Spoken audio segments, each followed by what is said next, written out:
Buenos días a todos, bienvenidos a una nueva sesión. Pero en este Eh, momento tenemos una caja lista y una caja qué pena. Damos nuevamente la bienvenida a nuestra tercera sesión del curso de aplicación de metodologías de moldeo científico. Vamos a dar unos pequeños minutos mientras termina de ingresar las demás personas.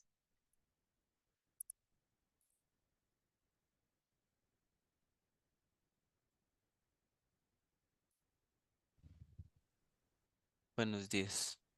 Buenos días.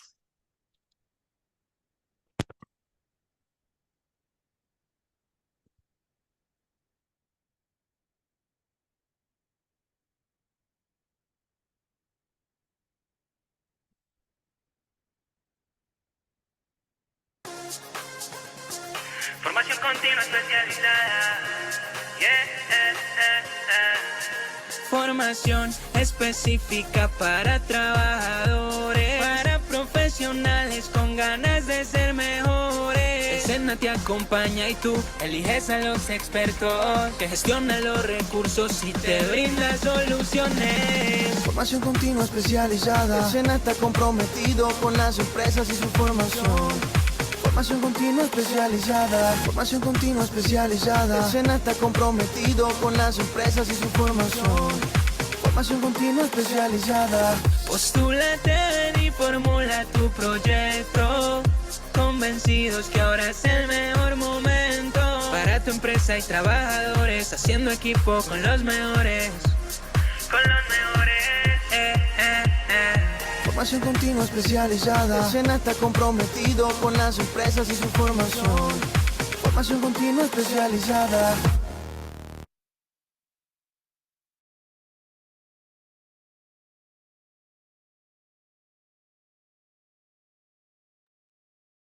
Listo, entonces creo que ya arrancamos. Muchísimas gracias a todas las personas que ya se han unido a esta nueva sesión de la acción de formación, aplicación de metodologías de moldeo científico para la optimización del proceso de inyección. Esta es una formación continua especializada que brinda el SENA por convocatoria de Acoplásticos y que ejecuta el ICIPC, el Instituto de Capacitación e Investigación del Plástico y el Caucho. Les agradecemos muchísimo a todos su presencia. Les recordamos que esta es una sesión que hacemos de acompañamiento a un curso que tenemos que es totalmente asincrónico. Eso quiere decir que hemos montado el material de capacitación en una plataforma para que ustedes vayan ejecutándolo a su propio ritmo. Sin embargo, pues los invitamos a que no se pierdan el ritmo también de los compañeros, ¿cierto? Nosotros estamos tratando de abordar una unidad temática por semana. La idea de la sesión del día de hoy es que podamos revisar los temas que veremos la semana entrante y también atender cualquier duda que ustedes tengan. En este caso, vamos a habilitar vía chat las dudas para poder hacer un poco más ágil la presentación. Entonces, cualquier inquietud que ustedes tengan, por favor, pues nos la plantean vía chat. Voy a empezar a compartir entonces. Nuevamente les recuerdo que la monitora de nuestro curso es Laura Toro. Damos muchas gracias a Laura, pues quien nos ha ayudado con toda la gestión de pues, de las necesidades que ustedes han venido teniendo. Vamos entonces a arrancar con la sesión del día de hoy. Entonces les recuerdo, nosotros tenemos en total 7 unidades temáticas para este curso. Ya llevamos 3 semanas de curso, por lo tanto, ya vimos las primeras 2 sesiones temáticas y el día de hoy vamos a abordar la unidad temática 3 que se llama el diseño del producto y su impacto en la calidad en el moldeo por inyección, ¿cierto? Entonces vamos hoy a abordar toda la temática referente a diseño de producto. ¿Qué vamos a aprender el día de hoy? Vamos a aprender pues 3 cosas, pues digamos que nuevamente no, el objetivo no es que veamos todo el tema hoy, sino contarles a ustedes cuáles son esas temáticas que es muy clave que ustedes aborden de manera asincrónica, ¿cierto? ¿Cuáles son esos puntos que es muy importante que ustedes puedan dominar cuando terminen esta semana, cuando terminen la capacitación asincrónica de esta semana? Entonces, ¿qué necesita uno saber en moldeo por inyección? Primero, ¿cuáles son esos aspectos claves para el diseño de piezas inyectadas? Segundo, ¿cuáles son los efectos del diseño en la calidad final del producto? ¿Y cómo afecta el diseño de la pieza los tiempos de ciclo del moldeo por inyección? Bien, entonces vamos a arrancar ahorita pues hablando un poco de cuáles son esos aspectos claves para el diseño de piezas inyectadas.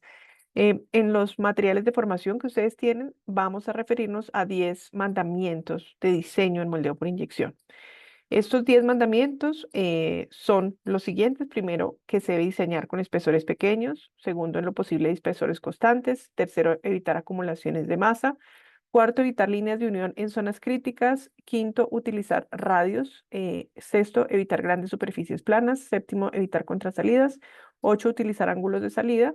Nueve, evitar ajustes precisos. Y 10, diseñar costillas y refuerzos para inyección. Esto es clave para las personas que están involucradas en el diseño de producto o también en la selección de diseños de producto. Muchos de los errores que nosotros tenemos en moldeo por inyección vienen de un diseño inadecuado, de que no estamos diseñando para inyección. Entonces, la idea de esta semana es que nos familiaricemos con estos 10 mandamientos y que los podamos aplicar pues con muchísimo, muchísimo juicio. Primer mandamiento, diseñar con espesores constantes. Nosotros, el enemigo de moldeo por inyección son las acumulaciones de masa. Cualquier acumulación de masa nos genera una zona en la cual el material va a quedar más tiempo más caliente. Y ese hotspot, esa zona más caliente que queda residual, va a generar una serie de inconvenientes muy, muy delicados que vamos a ver más adelante. Entonces, siempre que nosotros vemos pues una pieza diseñada para inyección, vamos a ver qué son esos espesores constantes. Nosotros vamos a necesitar diferentes funcionalidades en moldeo por inyección. Por ejemplo, necesitamos una pieza que tenga un escalón, que tenga pues este tipo digámoslo, de dimensiones acá para, por ejemplo, ensamblar con otra pieza o prestar una funcionalidad. ¿Qué es lo que nosotros hacemos? Nosotros evitamos, pues, digamos, generar zonas macizas, tratamos de retirar material, ¿cierto? Y de mantener, como ustedes lo ven, espesores constantes. Aquí, por ejemplo, evitamos piezas que tengan ángulos, ¿cierto? Lo decíamos ahorita en los 10 mandamientos, agudos. Esto nunca en ninguna pieza, ni soplada, ni inyectada, ni ninguna cosa, nada de plástico tiene ángulos rectos, nunca. Esto es un pecado mortal. Esto siempre lo paga uno cuando comete este error. Em, Tratamos, por ejemplo, si necesitamos dos niveles, de pronto hacer más bien una transición y hacer algo que se llama cord out, o sea, una sección vaciada, ¿cierto? Fíjense, esta sección cord out es un término técnico de inyección, que es hacer pues, un vaciado en una de las dimensiones que nosotros tenemos. Em, las diferencias de espesores deben evitarse debido a que conllevan a diferencias en el enfriamiento. O sea, si hay una zona más caliente que la otra, pues esa zona se va a demorar más tiempo en solidificar. Y una zona que se demora más tiempo en solidificar es una zona que nos genera una contracción diferente. Si hay mucho calor, mucho tiempo en una zona del producto, esa zona del producto va a tender a cristalizar de manera diferente, o sea, genera más cristales. Entre más calor y más tiempo haya, más cristales se forman cuando hay materiales semicristalinos. Y también puede generarnos esto tensiones residuales porque esa zona recoge más. Entre más cristales se formen, más se recoge. Entonces, siempre hay una diferencia en contracciones. Siempre nosotros queremos que todo enfríe al mismo tiempo. Eso sería lo ideal y eso tratamos de hacer con el diseño del producto y también con el diseño de molde. Pero es muy importante que evitemos nosotros activamente desde el diseño cometer errores que nos puedan llevar a que haya después defectos en la pieza. Si nosotros tenemos diferencias en el espesor de pared, aquí vemos, por ejemplo, una zona más gruesa y una zona más delgada, podemos tener 4 tipos de problemas. Primero, una es que la zona más gruesa se nos rechupe, ¿sí? O sea, la zona más gruesa va a generar hundimientos en la pared porque la zona del centro, donde está esa concentración de masa, pues va a tener, pues va a tender a jalar la parte que está afuera. También podemos llegar a tener vacíos en el momento en el que la pieza ya no se deje jalar, por ejemplo, porque tiene una texturizada o tiene costillas en la superficie o es una zona muy rígida, material que solidifica y ya no se deja de formar aquí. Lo que va a pasar es que van a empezar a aparecer poros o vacíos internos, es decir, en lugar de hacerse el rechupe en la piel, se va a hacer el rechupe de manera interna en el producto. Entonces, este es otro tipo de defecto y genera unos vacíos. Esto es típico de piezas por encima de 6 milímetros, pues es típico que encontremos este tipo de vacíos.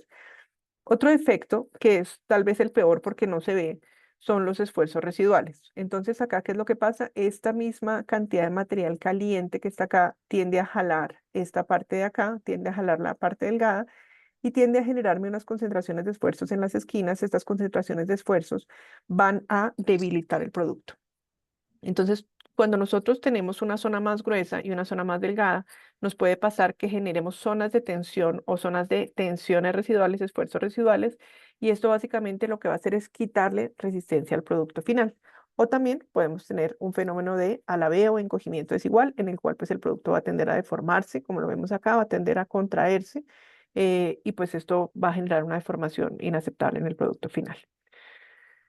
Nosotros tenemos acá una simulación de una pieza que está pues con diferentes espesores de pared. Nosotros vemos, por ejemplo, un espesor de pared muy delgado, es este espesor verde que ustedes ven acá, y vemos algo que se llama el tiempo de solidificación en esta simulación. Entonces vemos el tiempo de solidificación, son 8 segundos en este producto.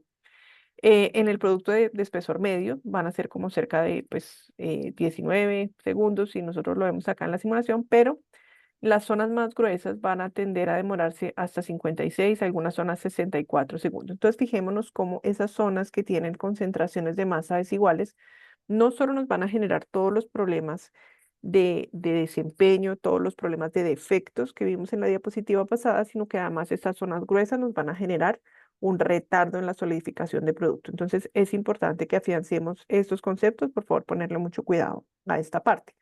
¿Cómo evitamos esas acumulaciones de masa? En los libros de diseño de productos inyectados y pues digamos que en las teorías que nos hablan de esto, hay diferentes alternativas. Es muy importante que si nosotros nos vemos enfrentados al problema de diseñar piezas para inyección, sepamos que ya pues hay muchas personas que se han ocupado de esta problemática y que pues nos dan plasmado libros que nos pueden generar esta información. Entonces nosotros tenemos por un lado zonas como estas donde hay acumulaciones de masa, entonces podemos por ejemplo hacer esta técnica de core out que les mencionaba a ustedes para tratar de mantener espesores constantes y evitar esta zona.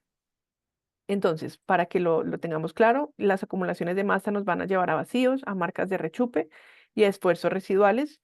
Y este problema pues se hace peor porque cuando nosotros nos queda una zona que está aquí libre, digamos, de solidificación, una zona que está con una cantidad de masa acumulada, esa zona se va a desconectar de las demás. ¿Qué quiere decir eso? Todo lo demás se va a solidificar, porque obviamente, como lo vimos en la diapositiva anterior, entre más delgado, más rápido solidifica, y nos va a dejar desconectada esta zona. Nos va a dejar una zona que es como una piscina ahí de material fundido, que se desconecta de todos los demás accesos que tenemos de pues de llegadas de material y que va a impedir que pues, se logre esta, digámoslo, compensación de la contracción volumétrica en esas zonas donde quedan esas piscinas. Entonces, las piscinas, además de tener todos los problemas que tienen, no podemos eh, alcanzarlas con sostenimiento. Y esto es muy grave. En una pieza inyectada, el sostenimiento es el que nos da la calidad. Y si dejamos esa piscina sola ahí, donde no alcanza a llegar el material, pues nos va a dar problemas para compensar esa contracción volumétrica. Nuevamente, pues aquí otras alternativas que tenemos en piezas, por ejemplo, donde tendemos a tener acumulaciones de masa, pues la teoría nos recomienda siempre tratar de utilizar redondeos, de utilizar este tipo de geometrías donde tenemos pues un balance en esta parte, y en las zonas donde no alcancemos a hacerlo nos recomienda utilizar pues factores de diseño como este, como una especie de tacón en el cual damos el ángulo que se necesita, pero evitamos esa concentración de masa. Siempre pues obviamente pensando en cuál es la dirección de expulsión para tratar de no hacer el molde muy complejo en este tipo de circunstancias. Cuando nosotros necesitamos anclar tornillos a una carcasa, por ejemplo, a una pieza que va a ser ensamblada, nunca los pegamos directamente a la esquina del producto. ¿Por qué? Porque se nos generan acá concentraciones de masa. Entonces, lo que nosotros hacemos siempre es poner costillas que conectan esta carcasa, esta superficie del producto con pues el centro, ¿no? Entonces, hacemos este tipo de cosas para evitar estos problemas. Nosotros, el siguiente mandamiento es evitar estas líneas de unión o ubicarlas donde no nos afecten desempeño. Las líneas de unión son básicamente zonas donde se encuentran dos frentes de flujo, como nosotros lo vemos acá, y son zonas donde hay una falla mecánica, donde hay una debilidad. ¿Por qué? Pues porque los frentes de flujo, como ustedes lo ven acá, no terminan de soldar precisamente uno contra el otro. Es decir, normalmente no hay una fusión adecuada, ¿sí? Como lo hay en el resto del producto, que es una sola masa, es una sola fase. Nosotros acá tenemos dos frentes que se encuentran, que además se encuentran más fríos pues de lo que fue inyectado el producto, entre más fríos peor. Y acá lo que encontramos es pues esta unión, que es una unión débil. Entonces, así como una soldadura, digamos, en una pieza metálica, que tiende a ser la zona de falla, también una soldadura en una pieza plástica tiende a ser la zona más débil del producto. Entonces, pues importante ubicarlas en zonas donde no hay carga, ¿no? O sea, en zonas donde no sea tan crítico. Por ejemplo, fatal que nos quede en un asa donde vamos a cargar el producto. fatal que nos quede de pronto en una zona que va a ser la zona donde voy a poner un tornillo, ¿cierto? Porque pues ahí voy a romper el producto. Entonces siempre tengo que entender dónde se va a generar esa unión y siempre tratar de sacarla pues de donde pueda estar la zona crítica. El siguiente mandamiento nos habla de utilizar radios, como les comenté, nunca, jamás en ninguna pieza plástica, ni en extrusión, ni en inyección, vamos a tener pues un ángulo agudo, siempre nosotros hacemos redondeos, y estos redondeos básicamente pues nos definen qué tanto factor de concentración de esfuerzos, qué pena aquí, esto es concentración de esfuerzos, lo que dice acá, y básicamente nos dicen cuánto concentración de esfuerzos voy a tener. Entonces, fíjense que aquí tenemos una relación entre el radio, entre qué tan grande es este radio y este espesor. En la medida en que el radio sea pues mayor a 0.6, ¿cierto? O sea, esta relación mayor a 0.6, eso quiere decir que el radio sea 0.6 veces el espesor, pues básicamente no voy a tener ningún problema y no voy a tener pues un factor crítico de concentración de esfuerzos.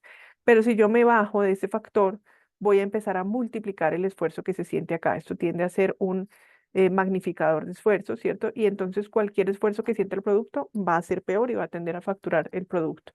Em, También importante, pues además de esa concentración de esfuerzo, saber que nosotros tenemos un material que tiene algo que se llama un tiempo de residencia. Ese tiempo de residencia se refiere al tiempo que dura el material sin degradarse a una temperatura dada, pero todos los materiales se degradan con suficiente tiempo expuesto a una temperatura. Entonces, todos los puntos muertos, todas las zonas donde ya deja de haber flujo con el material, van a ser zonas donde este material se va a carbonizar y pues va a generar problemas de desempeño, de calidad, problemas también de estética, ¿no? Entonces, nunca dejamos pues esquinas muertas que nos puedan generar este tipo de efectos y degradación del material. Acá tenemos una geometría donde nosotros tenemos un factor de concentración de esfuerzos. En este caso nosotros vemos este factor de concentración de esfuerzos, cómo se ve, pues cómo se ve en una simulación de elementos finitos. Acá vemos un factor de 0.3, un factor de 0.5 en el radio y vemos cómo pues los esfuerzos que se sienten en esta zona son mucho más altos cuando tenemos un factor, un radio más pequeño, 0.3, a cuando son 0.5, ¿cierto? Entonces, en este caso, pues nosotros, por ejemplo, aquí sabemos que tenemos una resistencia última de este material de 60 megapascales y que en este caso el factor de concentración de esfuerzos, aún para el radio más grande, pues está siendo todavía insuficiente, pero pues vemos que pues tenemos aquí pues un factor de concentración que es muy alto. Entonces acá es el factor sin redondeo, como lo vemos 116, hicimos un pequeño redondeo 0.5 y en este caso ya tenemos pues un poco mejor el escenario de concentración de esfuerzo. Entonces me voy a volver una diapositiva. Aquí es con 0.3 el redondeo, ¿cierto? Me da una concentración de 73 megapascales. Acá es con 0.5, me da una concentración de 57 megapascales que me permite estar por debajo del esfuerzo de falla del material. Entonces, esto es para que todos tengamos en cuenta ese desempeño clave que tenemos en las piezas cuando están pues con esa concentración de esfuerzos. Les pido por favor que vayan generando sus preguntas en el chat. Vamos a terminar esta parte de los 10 mandamientos y cuando terminemos la parte de los 10 mandamientos revisamos las preguntas. Si alguien tiene preguntas en este tiempo, por favor las puede ir escribiendo para que las podamos abordar todas juntas.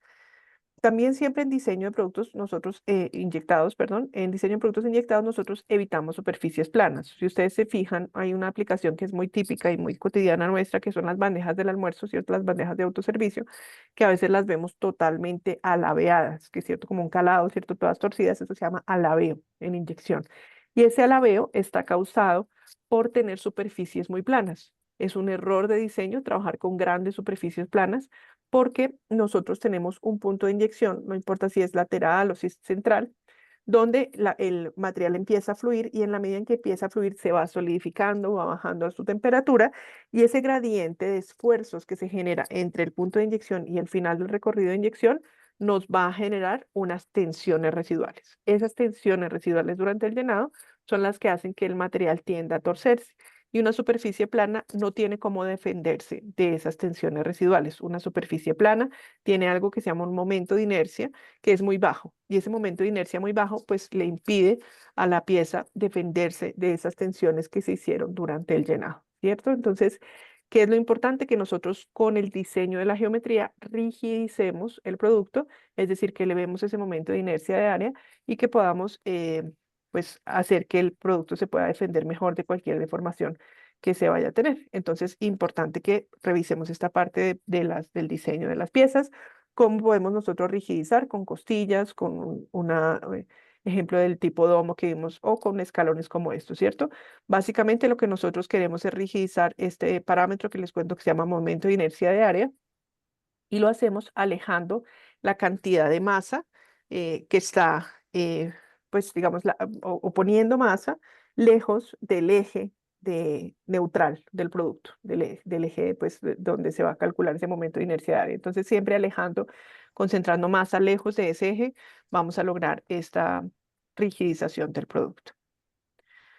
También, pues, es deseable evitar contrasalidas. Las contrasalidas, pues, son una forma pues, de elevar muy rápidamente el costo, no solo de la manufactura del molde, sino también del mantenimiento. Aquí voy a detenerme un momento porque, pues, digamos que es algo que yo veo que a veces las empresas no ven, a veces están muy enfocadas en el diseño, sobre todo las empresas que no inyectan, los dueños de marca, y entonces le mandan a uno unos moldes, pues, para hacer unas piezas que son muy bonitas, muy complejas, y que se pueden hacer, claro, realmente pues hay muchas cosas complejas que se pueden hacer, que son factibles de hacer, pero el costo se multiplica. El costo de la manufactura, de los machos colapsibles, de los machos con patines, ¿cierto?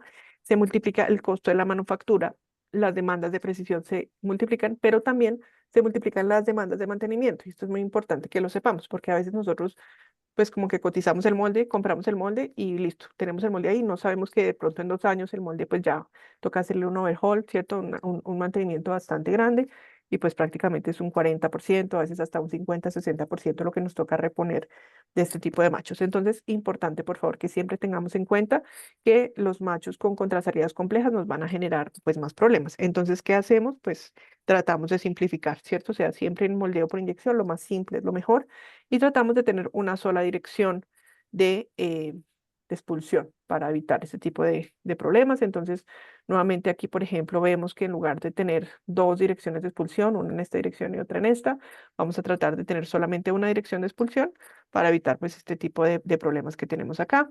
Y lo mismo, pues evitar cosas como estas, ciertos diseños como esto, pues son diseños que nos van a requerir de machos colapsibles, por ejemplo, para la expulsión y donde nosotros pues no queremos tener este tipo de defectos. Bueno, acá también otro tipo de solución para evitar la manufactura de contrasalidas, que es reemplazar las dos direcciones de expulsión con la perforación de un agujero como este, haciendo ranuras, ¿no? En la medida de lo posible, pues también estas ranuras además nos facilitan un poco el juego que puede haber en el ensamble, porque pues las piezas no son productos muy las piezas plásticas o los plásticos en general no tienen la misma tolerancia que tiene un metal, por ejemplo, desde el punto de vista del ensamble, entonces pues eso también nos va a facilitar esta parte.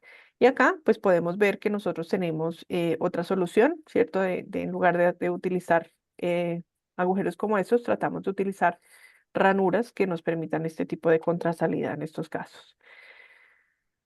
Bien, el siguiente mandamiento es utilizar ángulos de salida. Nosotros buscamos pues siempre generar ángulos de salida dependiendo de si el material es amorfo o semicristalino. Vamos a tener ángulos más grandes. Materiales amorfos donde la contracción no nos ayuda tanto con la expulsión, vamos a tratar de tener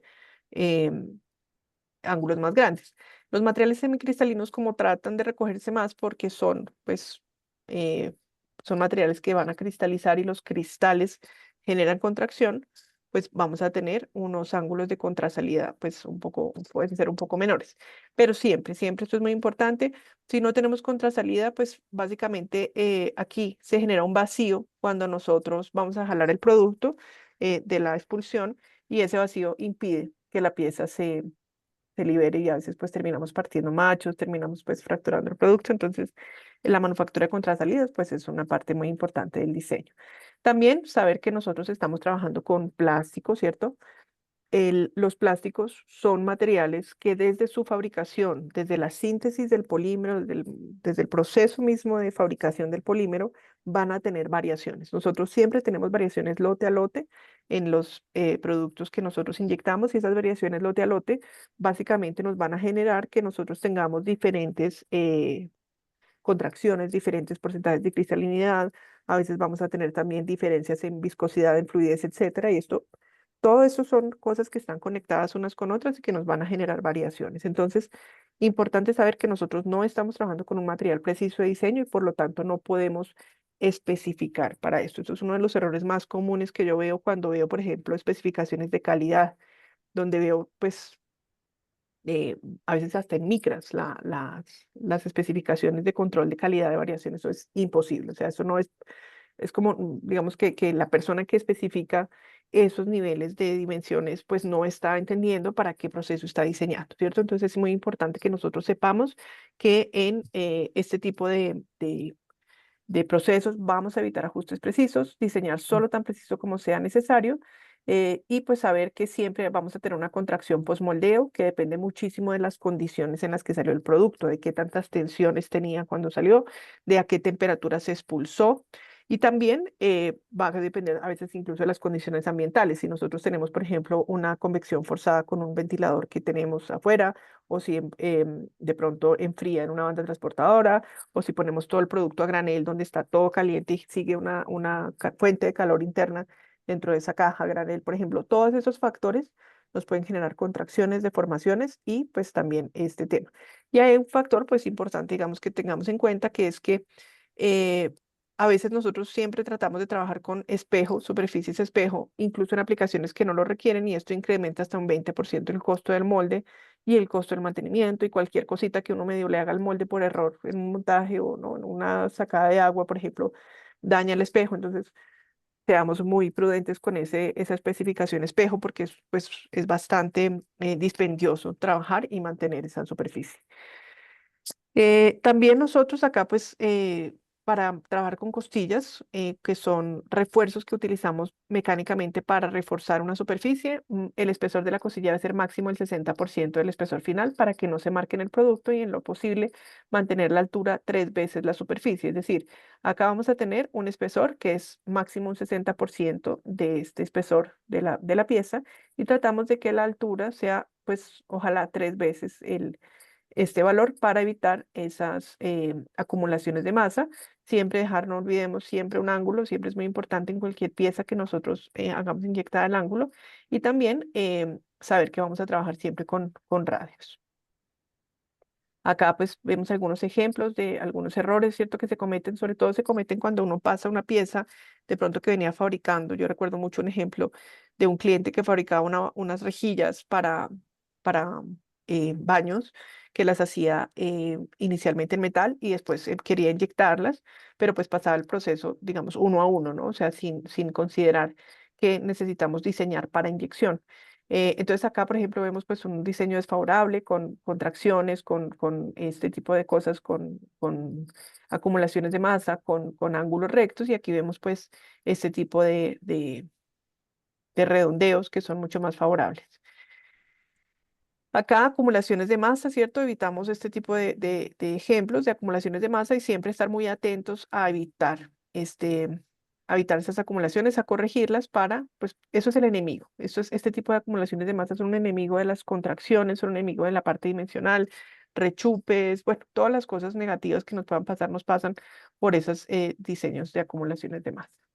Bien, tenemos algunas preguntas. Edwin nos pregunta, en ciertos colores en específico, grises o perlados, la línea de unión tiende a notarse. ¿Cómo hacer para que no sea tan notoria y por ende no tan débil? Edwin, muchas gracias. Es una pregunta muy chévere la que nos haces. Voy a volverme a esa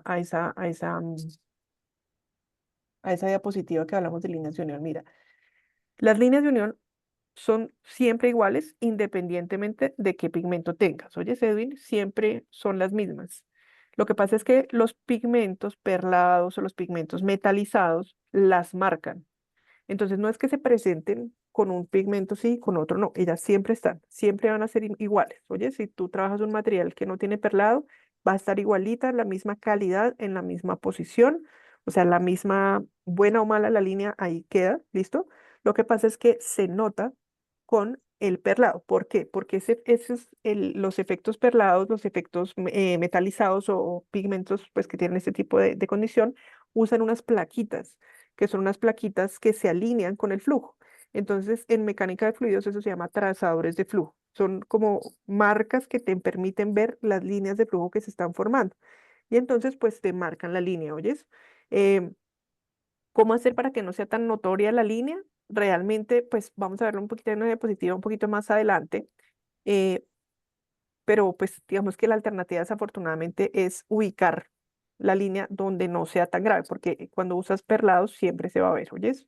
No hay ninguna alternativa de proceso o de diseño que te haga que desaparezca la línea o que se vea menos, siempre se va a ver, siempre se va a ver. Entonces, la recomendación es que la ubiques en donde menos te afecte, si tienes que usar perlados, ¿cierto? Con algunos clientes, te digo, hemos optado por no usarlo, porque pues ya con el molde hecho, ya con todo, pues dijimos como no, pues esto se ve terrible con la línea, es preferible buscar una alternativa al pigmento, ¿cierto? Pero si vas a usar pigmentos, siempre te la van a mostrar y es importante es que te quede donde no está. Pero puedes tener la tranquilidad de que es igual de mala o igual de buena si usas pigmentos perlados o no, ¿listo? Entonces ahí eso lo puedes ver pues en cualquiera de los dos efectos, ahí no te preocupes por eso. Frente a la pregunta de Edwin de cómo hacer para que sean menos graves, ¿cierto? Las líneas, porque notorias siempre van a ser, básicamente lo que tú quieres es que este frente de flujo se una mejor, o sea, que tú logres una mejor adhesión en el frente de flujo en este lado, entonces vas a tratar de que llegue lo más caliente posible el material y vas a tratar de que se peguen esos frentes de flujo acá, pues con la mejor velocidad posible. Entonces, tratas de subir temperatura de masa, tratas de subir velocidad de inyección, ¿cierto? A veces subir temperatura de molde te ayuda también a mitigar, pero realmente para que se mitigue ese efecto hay que tener algo que se llama un método de bariotérmico de calentamiento, que es una tecnología especial de molde. Eso se puede hacer, ¿oyes? Pero pues digamos que es una tecnología pues que obviamente tiene un costo importante. Y también otra cosa que puedes hacer que te puede ayudar es presión de sostenimiento. ¿Listo? Bien, Milian nos pregunta, cuando el molde por diseño mezcla diferencias en espesores con diferentes resinas, tiende a tener diferentes pandeos. ¿A qué se debe si tienen los mismos parámetros de fabricación? Mira, eh, los diferentes espesores que tú tienes te van a generar diferentes contracciones. Em, pues a ver si te entiendo. Tienes un molde que tienes donde tienes diferentes espesores y tienes sobremoldeo, Mila, o no, o tienes, o sea, en el mismo molde tienes varias resinas o es que trabajas en el mismo molde diferentes resinas. Buenos días. Buenos días. Es que nosotros somos una empresa de extrusión, pero hacemos también inyección y con diferentes resinas hacemos accesorios, ¿sí? Y hay resinas que se comportan y usted los ve, el accesorio es totalmente plano, pero teniendo las mismas proporciones, las mismas como cualidades de la resina o la misma resistencia mecánica con diferentes proveedores. Hay unas que nos toca no utilizarlas porque se pandean mucho, o sea, Ujú. dan un redondez, no sé a qué se debe, de pronto a la viscosidad de la misma resina. Ujú. Sí, mira, normalmente es el comportamiento de cristalización, ¿oyes? Este fenómeno de la contracción y de que haya diferentes alabeos se debe a la forma en la cual cristalizan los materiales. Esta pregunta que nos haces es muy interesante, te la agradezco, porque a veces uno no lo sabe. Uno dice, "No, yo compré un polipropileno de índice de fluidez 20, por ejemplo, y hay uno que se pandea y otro que no se pandea, ¿cierto?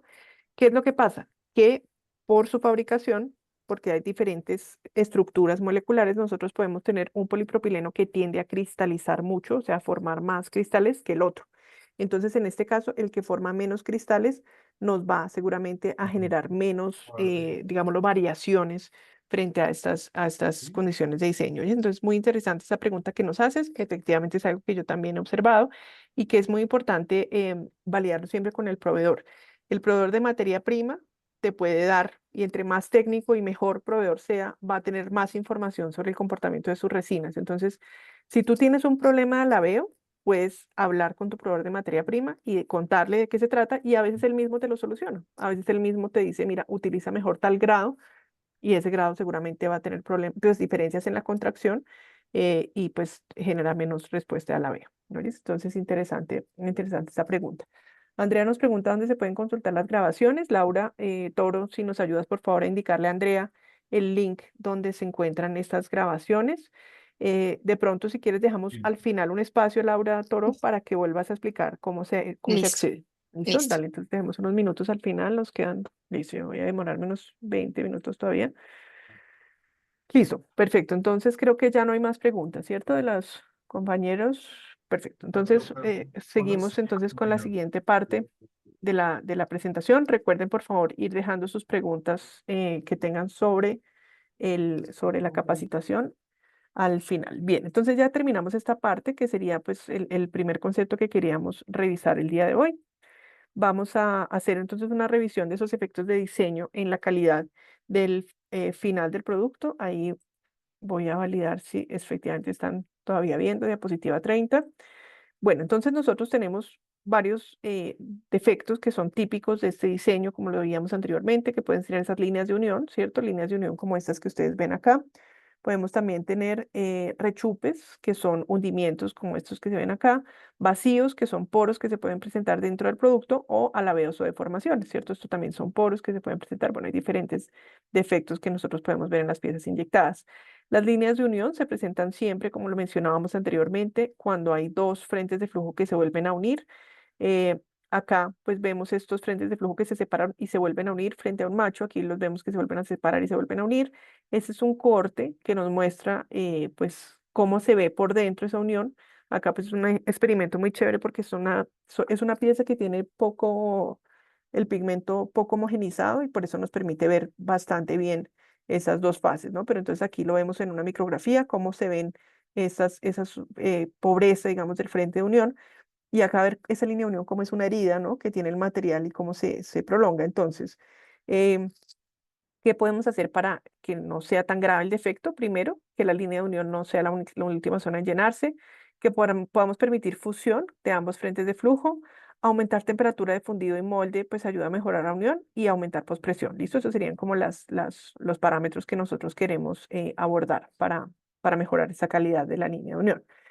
Acá pues son los rechupes que nosotros tenemos, que ese es el hundimiento que se presenta pues en la pared del fundido.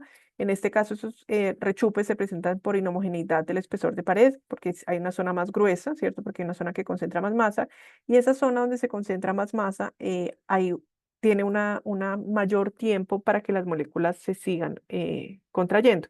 Entonces, entre más tiempo y más temperatura tenga el plástico, va a generar más ordenamiento, independientemente de si se trata de un material amorfo o un material semicristalino, pero esto es un defecto que es mucho más delicado en materiales semicristalinos, como polipropileno, ¿cierto? Lo veíamos como polietileno, y pues bueno, otro tipo de materiales también que son semicristalinos, POM, etcétera.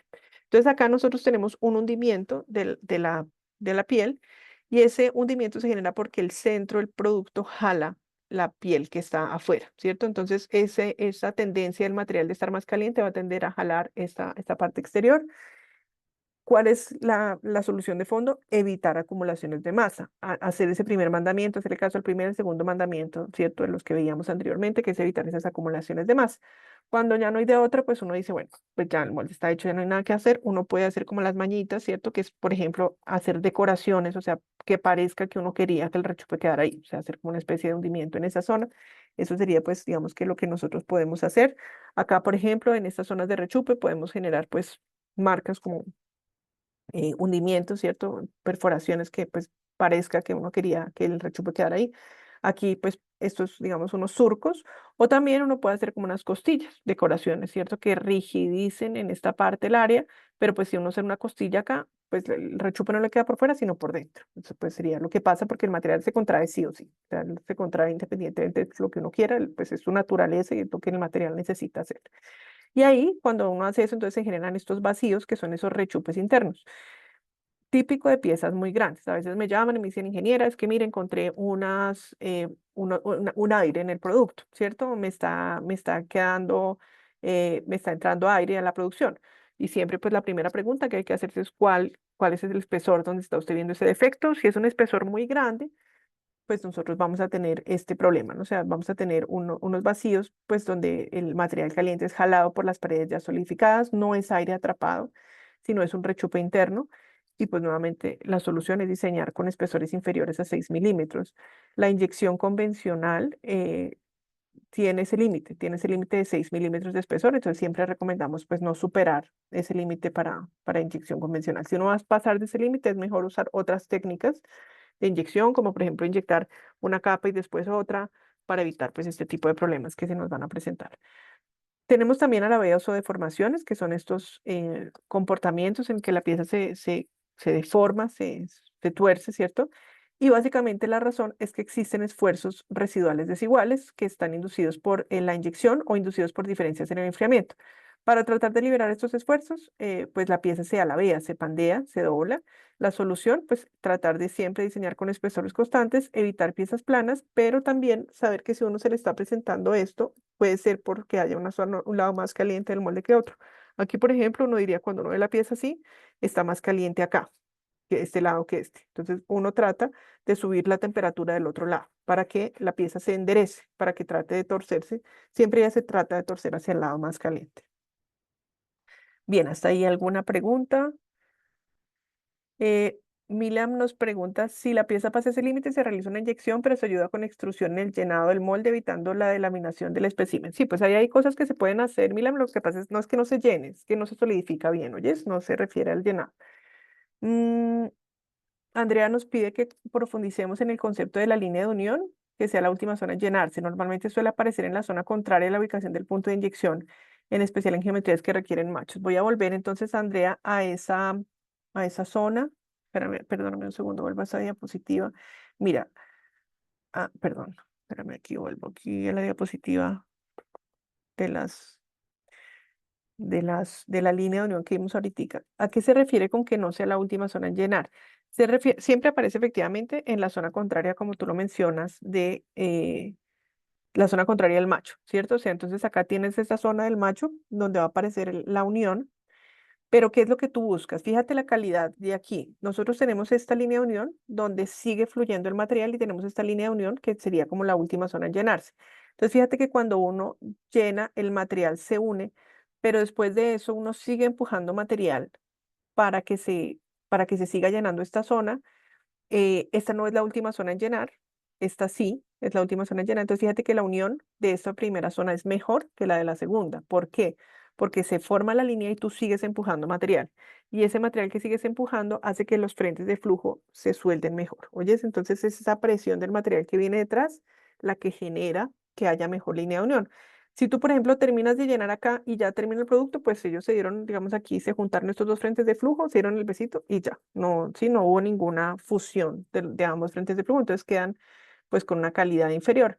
Pero si tú sigues empujando material de esta manera, ahí es donde puedes tener mejor, mejor adherencia. Entonces siempre diseñas el producto para que se presente, es inevitable, pues sí, entre más compleja la pieza, más se va a generar esa unión, pero lo que quieres es que siga fundiendo el material. Diego nos pregunta respecto a la inyección por capas, ¿cómo será esa técnica? Diego, normalmente cuando tú tienes que inyectar más de 6 milímetros, puedes hacer como una preforma del producto, donde tú tienes un molde, te toca dos moldes, entonces llenas el producto, la preforma, y después esa preforma la sacas, la metes en otro molde, la usas como inserto y le vuelves a sobrellenar encima. Oye, esa es una técnica de sobremoldeo. Em, Te requiere dos moldes, te requiere también pues que tengas como el proceso de inserción, pero por ejemplo los faros automotrices se hacen así, porque es la única manera en que uno puede tener piezas como de 30, ¿cierto? De 30 milímetros, eh, que son bastante difíciles. Tanto, nuevamente, no pensemos solo en el llenado, pensemos en la solidificación. Y entre más grueso, el problema no es llenar, ¿sí? Porque incluso entre más grande el producto, más fácil llena, porque hay menos resistencia al llenado. Lo delicado es que cuando se solidifica, se contrae y genera vacíos. Entonces, importante que revisemos esa parte. Wilson nos pregunta, es muy común que en piezas grandes que rodean un macho grande también se presente una línea de unión muy marcada. ¿Cómo se reduce o minimiza en este caso? Wilson, mira, yo te diría, siempre puedes precalentar el macho, ¿oyes? Tratar de que esa temperatura del macho esté más caliente para que pues el material no se enfríe tanto cuando está solidificando. Esto tiene un costo en el tiempo de ciclo, ¿no? Entonces siempre puedes tratar de trabajar con eso del molde más caliente o la hembra más caliente también, para tratar de minimizar esa parte, pero saber que entre más caliente tengas el molde, pues más tiempo te vas a demorar. Sería la forma de hacerlo. Listo, entonces ya vamos para la última parte de la sesión de hoy. Perdón, me salgo de aquí que creo para ir un poquito más rápido. Ya vamos entonces a la última sesión de hoy, que es pues cómo nos afecta la pieza, los tiempos, el diseño de la pieza, cómo nos afecta los tiempos de ciclo de inyección. Nuevamente, pues aquí vemos básicamente cómo nos afecta el espesor de la pieza. Esto todo lo van a encontrar ustedes en el material de lectura, pero muy importante, el concepto, pues uno de los conceptos más importantes de esta unidad temática es que el espesor afecta el tiempo de enfriamiento al cuadrado, es decir, que hay una correlación cuadrática entre el espesor de pared y el tiempo de enfriamiento. Acá, pues normalmente vamos a tener espesores entre 1 y 3, los espesores en piezas atípicas, los espesores llegan a 6, y pues, digamos, diseñar con espesores de 8 milímetros o menos de 0,5 es desaconsejable con métodos de inyección convencionales y que el tiempo de enfriamiento es proporcional al cuadrado en espesor de pared, ¿cierto? Entonces aquí pues esta proporción es muy, muy importante. Aquí esta es la ecuación de enfriamiento. Esto pues se las dejamos para que la revisen. No se alarmen, es un logaritmo natural, pero es lo único rarito que hay. De resto son multiplicaciones y divisiones nomás. Y esta pues es la fórmula como más, digamos, fácil que nosotros tenemos para calcular el tiempo de enfriamiento, que depende del tiempo de fundido, el tiempo de la temperatura de molde, la temperatura de expulsión y pues de unas propiedades que es la difusidad de la efectiva pues del plástico y el espesor al cuadrado. ¿Listo? Entonces por eso es que esto es al cuadrado el espesor, pero pues digamos que esta es una fórmula que incluso es muy útil cuando uno quiere calcular el tiempo de enfriamiento, tener alguna aproximación a qué tiempo de enfriamiento debería meterle a la máquina. También saber que nosotros pues tenemos un criterio muy importante de diseño que es el punto de inyección. El punto de inyección va a ser la forma que tiene el material de entrar a la cavidad. A veces nosotros somos demasiado obsesivos con que quede muy estético el punto de inyección y limitamos el funcionamiento del punto de inyección porque el punto de inyección tiene que llenar también el sostenimiento. Entonces a veces somos muy líchicos y le metemos muy poquito área a ese punto de inyección y pues ahí, por ahí no alcanza a entrar la segunda inyección, ¿cierto? Entonces siempre saber que, bueno, hay unos requerimientos estéticos, pero pues es más importante que el producto quede con la calidad y con las dimensiones, ¿cierto? Entonces, a veces un punto muy pequeño, un punto que no entiende cuánta masa tiene que llenar, pues va a ser un punto que no permite hacer un buen sostenimiento. Entonces, los objetivos del punto de inyección, pues nosotros pues vamos a tener un desprendimiento, dependiendo si el molde es de 2 placas o de 3 placas. También a veces trabajamos con un canal caliente para lograr un desprendimiento estético. El canal caliente, pues, o sea, esto es un concepto pues que es importante saber lo que, si pudiéramos trabajar con canal caliente, si el proyecto financieramente lo da, siempre deberíamos hacerlo. O sea, no hay ninguna razón para trabajar con canal frío. Digamos que el canal caliente siempre es mejor para todo en la inyección, para el tiempo, para la calidad, para la caída de presión, para también la historia térmica que tiene el material, para todo es mejor trabajar con canal caliente. Acá pues vemos que a veces hay defectos comunes que nosotros tenemos en inyección, cuando a veces nosotros tenemos pues una pieza que tiene por ejemplo un punto de inyección muy pequeño y donde tenemos una entrada de material muy grande como esta, vamos a tener un jetting, esto se llama una chorro libre, y pues este tipo de efectos digamos que tienen nuevamente que ver con eso, que decimos pues con esa falta de comprensión de cómo debe entrar el material. El material siempre debe entrar y chocar contra algo, siempre debe entrar y crecer como una lenteja y crecer desde ahí siempre para evitar pues estos problemas que nosotros tenemos. ¿Qué defectos comunes pueden causar un mal diseño del punto de inyección? Degradación del material, un punto de inyección muy pequeño, chorro libre, flujo no laminar, jetting o chorro, pues en este caso que es el mismo chorro libre, tiempos de llenado excesivos, llenados incompletos o pues algo que es muy común que yo encuentro muchas veces que es la poca efectividad en la pospresión. Muchas veces las empresas trabajan con lo que se llama uña de gato o con un punto de inyección muy pequeño que evita que llene el material realmente de manera suficiente. Acá nosotros vemos pues todos los tipos de entradas, todos los tipos de puntos de inyección que existen. A veces nosotros nos vamos demasiado con este punto submarino. Este punto submarino es chévere para el desgrane, pero solamente nos sirve cuando tenemos piezas de espesor muy delgado, ¿cierto? De resto, pues analicemos otro tipo de efectos. A veces nos sirven, por ejemplo, inyectar no directamente sobre el producto, sino sobre una aleta o sobre una cosa auxiliar que después quitamos para evitar que los efectos, o sea, de inyección se queden sobre como una manzarota. Esto sería prácticamente lo que nosotros tenemos en el en el producto y evitar que queden directamente sobre esto. Y pues ya dependiendo de si llenamos productos como caucho o otro tipo de temas, pues podemos usar 1 o 2 puntos de inyección o incluso puntos de inyección como este, que es un anillo, para hacer que todo fluya pues de manera constante hacia arriba. Aquí pues vamos a ver, en esto pues no lo voy a ver en tanto detalle porque eso lo tienen ustedes muy claro en sus memorias, son los diferentes puntos de inyección que nosotros vamos a tener y en qué aplicaciones vamos a preferir cada uno de esos puntos de inyección. Vamos a tener el punto de indirecto, el punto pues de inyección como este que es de película de banda, o le decimos film gate, ¿cierto? Que es como pues sí, una banda que se usa aquí o un cilindro que nosotros podemos tener. También tenemos entradas en anillo en estos puntos de inyección. A veces vamos a tener entradas cónicas, sobre todo en piezas de caucho. Aquí esto es entradas tipo túnel o entrada tipo submarino, que van a tener ese tipo de configuración. Y pues el tipo de entrada de un punto de inyección con canal caliente, pues que como les decía, tiene muchísimas ventajas. Pues la única desventaja es que cuesta pues más, ¿cierto? Nos va a encarecer el proyecto desde la adquisición y también desde el mantenimiento, porque es otra máquina. El canal caliente es una máquina que uno compra. Y bueno, pues aquí que también pues digamos que también requiere un poco más poco más de capacitación y un poco más de cuidado en su manejo, pero pues siempre es preferible. O sea, siempre que uno pueda trabajar con canal caliente es preferible. Acá vemos, pues, qué es lo que uno tiene que hacer para seleccionar el punto de inyección. Esto nuevamente es parte de lo que esperamos que ustedes aprendan en esta semana. Son básicamente 4 criterios que nosotros nos determinan dónde debemos ubicar el punto de inyección. Primero, debemos tratar siempre de minimizar la distancia que debe recorrer el flujo. Segundo, debemos inyectar en zonas diferentes a aquellas que soporten carga. Las líneas de unión y el punto de inyección son 2 heridas que quedan en el material, son 2 puntos débiles que siempre se tienen en el material, entonces vamos a tratar de pues evitar que se presenten. Buscar que el llenado sea de mayor a menor, eso es muy importante, eso es uno de los conceptos que uno tiene que tener, así como se aprende el abecedario, así como se aprende, cierto, las vocales, tiene que aprenderse esto, se inyecta de más a menos, ¿listo? Se inyecta de más a menos. ¿Por qué?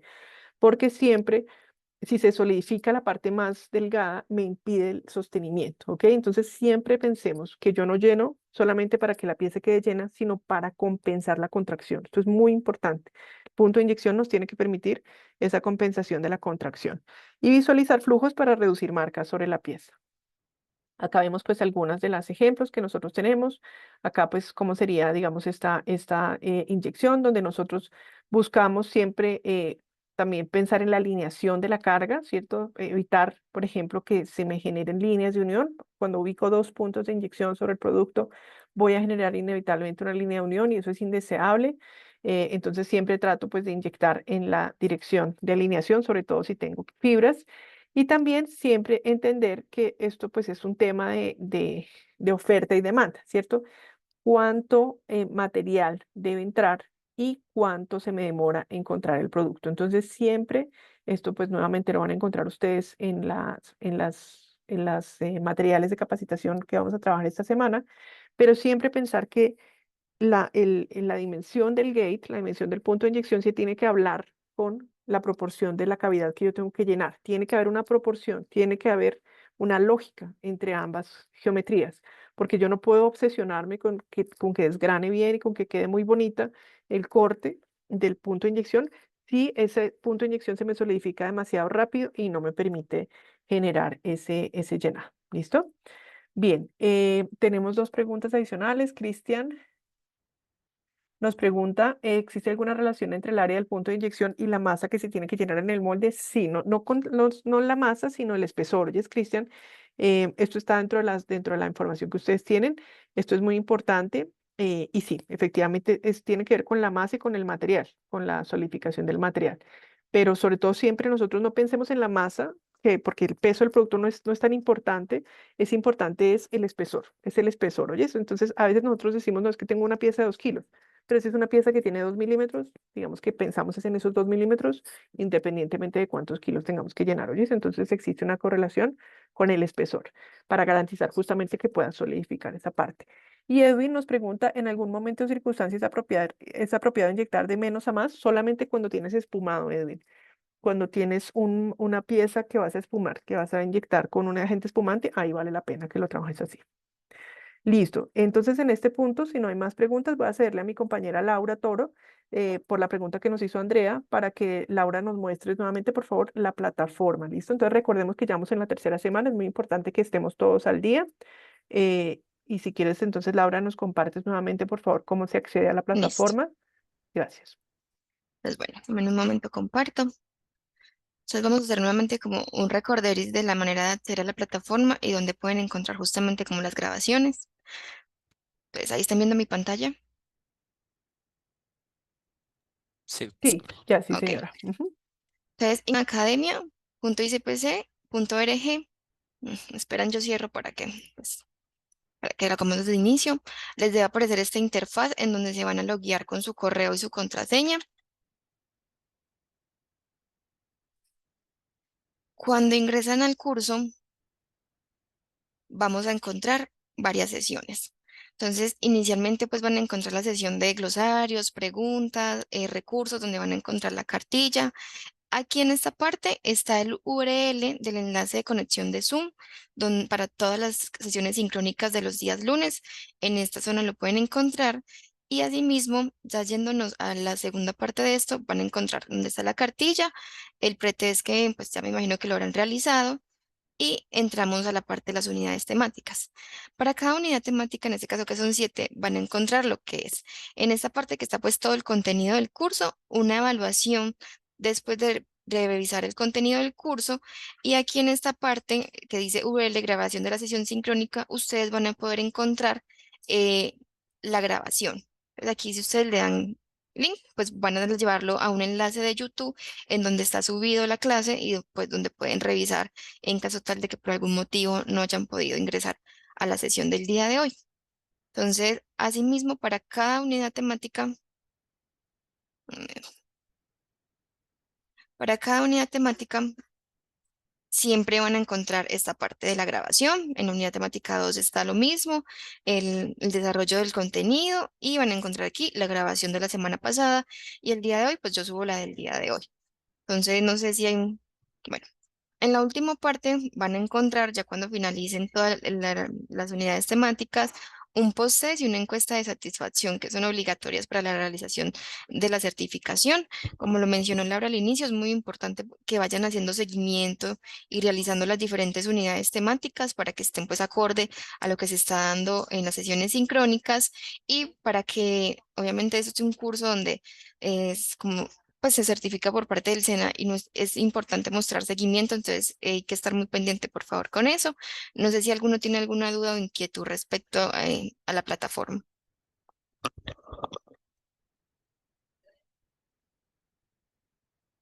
Voy a revisar el chat. Creo En que el chat. no. Ok. Creo que no hay ninguna inquietud sobre la plataforma.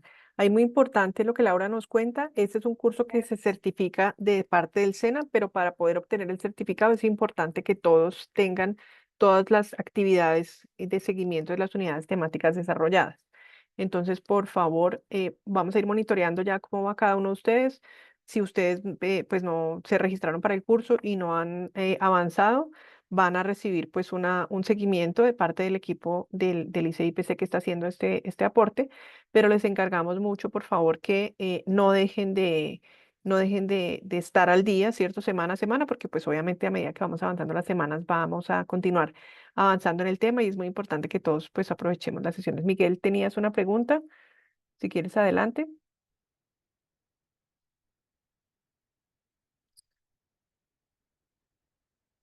Listo, mientras, dale, eh, Miguel.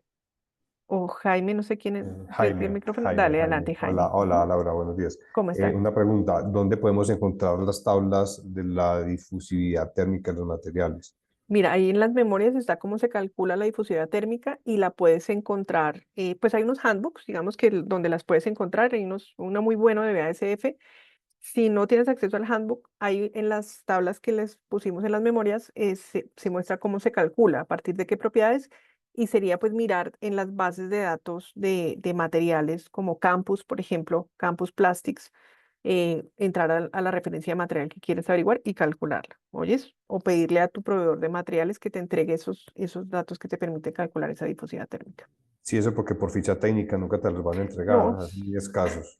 sí, no, eso toca mirarlo y pues nosotros digamos que pues acá desafortunadamente en Colombia pues tenemos esa limitante de que si uno no pide, no le dan, ¿cierto? Entonces muchas veces los proveedores de materia prima que le venden a uno aquí a Colombia, pues venden con cosas demasiado básicas. O sea, es una información muy, muy pobre, pero a veces las tiene. No, es que lo que pasa es que uno no se la pide. Entonces, pues te recomiendo siempre hablar con tu proveedor, pedirla. Si no la tiene, pues puedes entrar a Campus Plastics, por ejemplo. Les voy a dejar aquí el link, pues de esta base que nosotros usamos pues cuando yo trabajaba en simulación en Alemania, siempre entrábamos a esta base de datos y allí buscábamos esa información, ¿oyes? Y pues lo que te digo, se calcula a partir de unos parámetros que están en la diapositiva que les dejamos.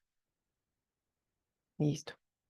Bueno, si no hay preguntas, pues ya entonces completamos la sesión del día de hoy. Muchísimas gracias a todos. Por favor, Creo vayan avanzando. Sí, Hay una dale. última pregunta de Neder Claro que Doria. Ah, Dice, ok, perfecto. cuando medimos el espesor, ¿qué es más recomendable? ¿La parte más espesa o la parte liviana? Eso para Ujú. tener en cuenta en el ciclo. Listo, Neder, siempre la más gruesa, ¿oyes? Siempre la más gruesa es la que te va a determinar el tiempo de ciclo. No sirve el promedio, no sirve la más ligera, sino siempre la parte más gruesa es la que te va a determinar el retardo, porque hasta que no tengas esa parte solidificada, no puedes determinar ciclo. Entonces, siempre la parte más gruesa del producto es la que te va a determinar ese parámetro de tiempo de ciclo. ¿Listo? Muy importante esta pregunta, Neder. Muchas gracias. No, pues muy interesante para mí. Muchas gracias a todos por estas preguntas tan interesantes. Espero que les haya servido la sesión del día de hoy. Nos vemos entonces el próximo lunes. Mil gracias a todos.